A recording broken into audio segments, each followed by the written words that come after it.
lot of people forget that before Apple and Samsung became the two-man power trip that it is today, there was a third company that was right there next to them and had a real shot of becoming the main third competitor, but something drastically happened, and we're gonna get right into the details. This is what happened to LG. They weren't some random budget brand either. LG actually had flagship phones like the G series for mainstream users and the V series for the people who wanted better cameras, better audio, and more power. In a weird way, LG was kind of like the Sega of smartphones. They were creative, took risks, and a lot of their products even stood out, even if they didn't make sense. LG was consistently trying things that other phone brands wouldn't touch. They made modular phones like the LG OS, where you will put parts and swap them out. They focused hard on audio quality before most brands even cared, and then they even made one of the strangest phones ever with the LG Wing, where the screen basically rotated like a T-shape. It was weird, but at least it was interesting. That was LG's thing. When other companies played it safe, LG was just throwing random ideas at the wall and seeing what stuck.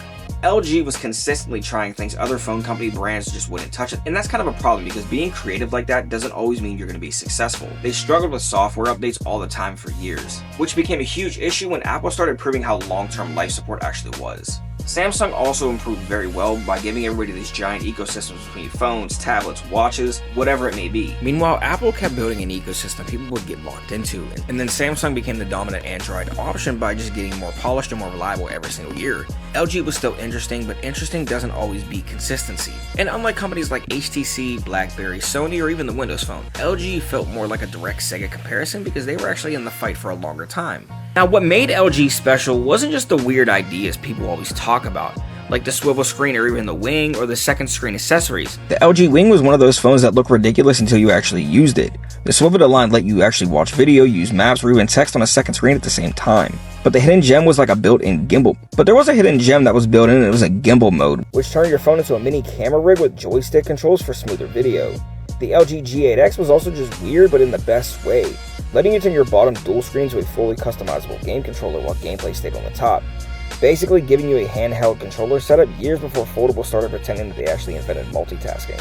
One of my favorite phones is the LG Chocolate. I always wanted this when I was in middle school, but poverty struck again.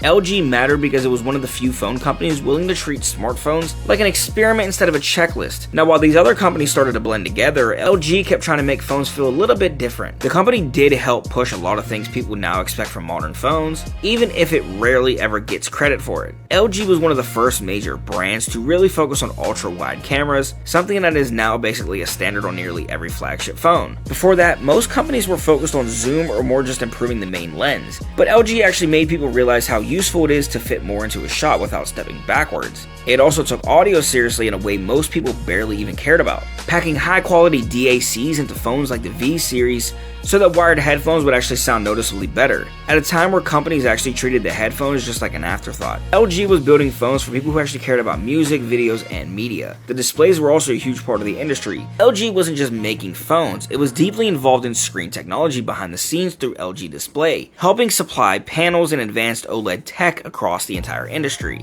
That means even when LG phones were struggling, parts of the smartphone world were still being powered by LG technology.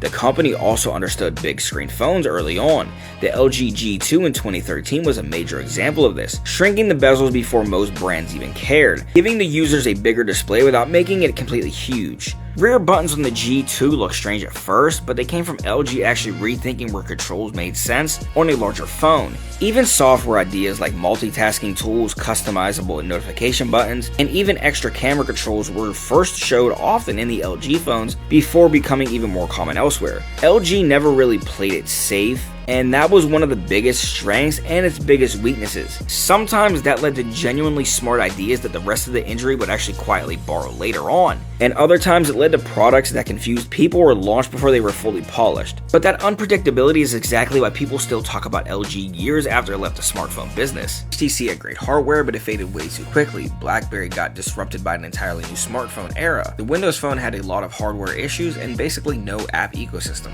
Sony never actually fully committed to the US market for cell phones. LG, though, was actually there competing for years, a lot longer than you would think. Then came 2021, when LG officially shut down its smartphone business. No more flagships, no more experiments, and no more just trying random ideas just to see what happens. They stepped away from the hardware entirely, just like how Sega stepped out of the console business.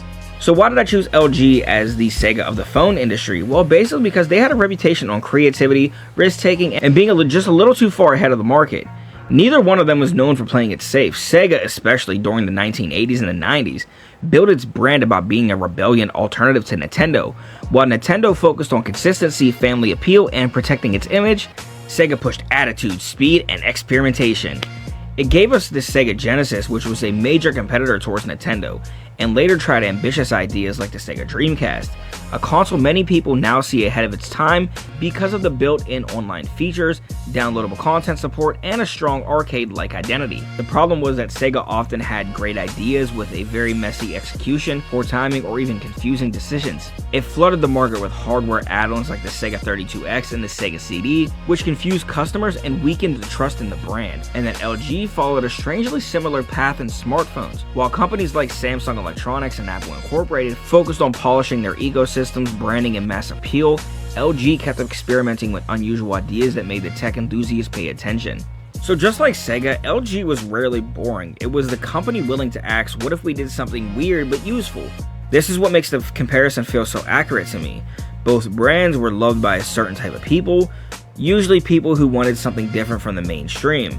They built a loyal fan base because they were interesting, unpredictable, and willing to take chances. Their phone strategy was kind of messy. Some were really good, some were really bad, and customers just slowly started to stop paying attention. Not because they were terrible, but they were a serious competitor between Apple, Google, and even Samsung. They made genuinely cool and interesting hardware. They had a seriously loyal fan base, but they just had to walk away. Now, the smartphone market right now is a lot less interesting because of it. Apple plays it safe, Samsung just tries to stay competitive by doing whatever the hell they're doing.